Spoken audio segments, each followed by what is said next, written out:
Very, very bizarre update about Trump and Epstein. So Speaker of the House Mike Johnson was asked about Trump's insistence that the Epstein scandal is a hoax, and this is how he defended the president. And he's not saying that what Epstein did is a hoax. It's a terrible, unspeakable evil. He believes that himself. When he first heard the rumor, he kicked him out of Mar-a-Lago. He was an FBI informant to try to take this stuff down. The president knows and has great sympathy for the women who have suffered these unspeakable harms. It's detestable to him. He and I have spoken about this as recently as 24 hours ago. Did you catch that one line where Mike Johnson seems to claim that Donald Trump was an FBI informant about Epstein? He kicked him out of Mar-a-Lago. He was an FBI informant to try to take this stuff down. So that we're clear, Mike Johnson is now spewing straight-up QAnon talking points. The excuse that the Q crowd uses is that Trump didn't spend so much time with Epstein because he was his friend. He was merely there because he was so righteous, so virtuous, that he was taking him down. See how convenient that is? So when you see videos like this, just remember it was all part of the plan.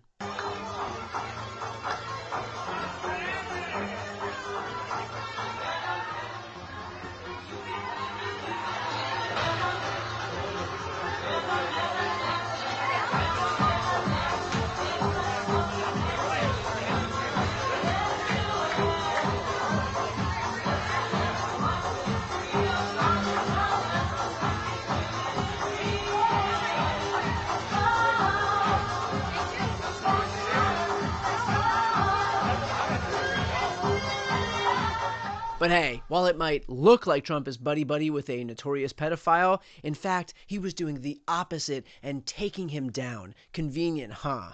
Of course, that doesn't explain any of Trump's bizarre behavior as it relates to Epstein, like this. Would you declassify the 9/11 files? Yeah. Would you declassify JFK files? Yeah. Would you, I did a lot of it. Would you declassify the Epstein files? Yeah, I would. All right. I guess I would. I think that less so because, you don't know. You don't want to affect people's lives if it's phony stuff in there because there's a lot of phony stuff with that whole world. Or meltdowns like these. Are you still talking about Jeffrey Epstein? This guy's been talked about for years. You're asking, we have Texas, we have this, we have all of the things. And are people still talking about this guy, this creep? That is unbelievable. Do you want to waste the time, and do you feel like answering? I don't mind answering. I mean, I can't believe you're asking a question on Epstein at a time like this, where we're having some of the greatest success and also tragedy with what happened in Texas. It just seems like a desecration, but you go ahead. I don't understand what the interest or what the fascination is. I really don't. And the credible information's been given. Don't forget, we went through years of the Mueller witch hunt and all of the different things, the Steele dossier, which was all fake. All that information was fake. But I don't understand why the Jeffrey Epstein case would be of interest to anybody. It's pretty boring stuff. It's sordid, but it's boring. And I don't understand why it keeps going.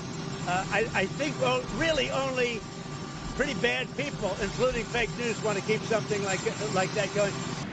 No, it's I call it the Epstein hoax. It takes a lot of time and effort. Instead of talking about the great achievements, we've had a great gentleman yesterday, as you know, went on CNBC and he made the statement that Trump may go down as the greatest president of all in the United States. And instead of talking about the things we've achieved, we've had tremendous achievement. They're wasting their time with a guy who obviously had some very serious problems. Or the fact that he was so desperate to distract from Epstein that he floated the idea of arresting Barack Obama and Beyonce and Kamala Harris and Oprah. He tried to relitigate Hillary's emails. He threatened the Washington commanders, floated denaturalizing Rosie O'Donnell, and started posting the most blatantly transparent Truth Social posts like this, where he wrote, "What's going on with my boys?" and in some cases, gals. They're all going after Attorney General Pam Bondi, who's doing a fantastic job. We're on the team MAGA, and I don't like what's happening. We have a perfect administration, the talk of the world,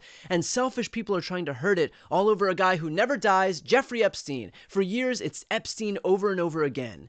Yes, all very indicative of a guy who was definitely, totally not friends with Epstein, but rather was just trying to take him down. Got it. The reality is that every obfuscation, every lie, every deflection is one more example of the lengths that Republicans like Mike Johnson will go to protect a man who is implicated with a pedophile ring.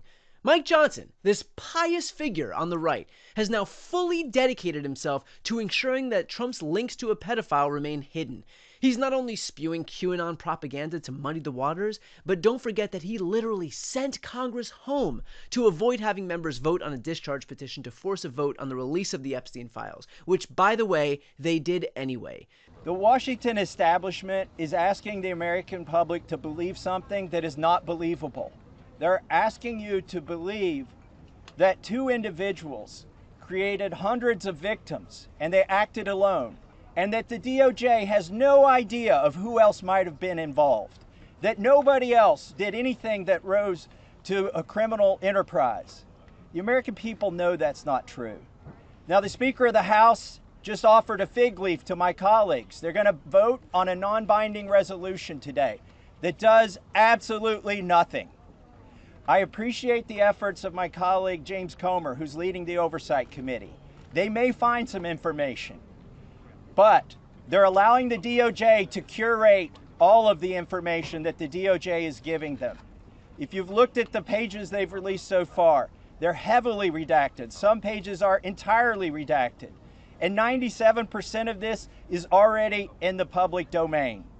So I'm calling on my colleagues. Be one of the next two who sponsors this discharge petition. I think it's shameful that this has been called a hoax. Hopefully today we can clear that up. This is not a hoax. This is real. There are real survivors. There are real victims to this criminal enterprise. And the perpetrators are being protected because they're rich and powerful and political donors to the establishment here in Washington, D.C. So today we're standing with these survivors and we're giving them a voice, and I want to close by thanking them. They are brave.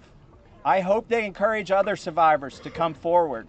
So while these people love to beat their chests as the party of family values and fillet themselves over how godly they are, their actions matter a hell of a lot more than their words. And their actions betray a sick obsession with deferring not to the victims, but to the perpetrators.